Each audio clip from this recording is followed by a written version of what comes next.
गाना के तर्क कुछ ऐसे बा कि कैसे मना ये यहाँ पहन रूह साला प्यारी के जान हमर रूह तारी फर्रा उठाया अपन फार के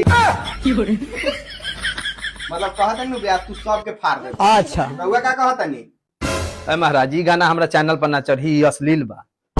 अश्लील बा ई गाना तो सैड बा। सॉल्ट बा। देखिए एगो लड़की के नया नया शादी भेल बा, अच्छा वो अपना ससुराल में गेल बा तो ओकरा मर्द के मन कैलक पराठा खाए के, तो कहलक कि जा पराठा बना के ले आवो। तो गेल आ पराठा 3 कोन के होखेला उ बना देलक 6 कोन के, माने समझी कि षटकोण बना देलक। तो ले अइलक पराठावा तो ओकर मर्दा कहलक ई क्या बना के लाई हो, इसको लेके जाओ। तब वो लगी रोने, अपना पराठावा धके फाड़ दी, दुआ धक्का के फेंक दी और रूस गई।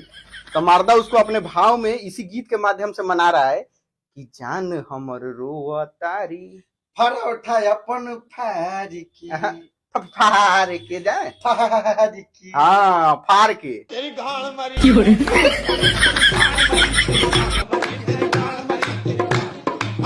बड़ी पागल बा हो 200-300 बिलियन के गाना छोड़ दिला तू।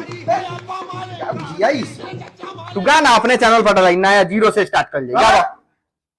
कि जान हमर रोआ तारी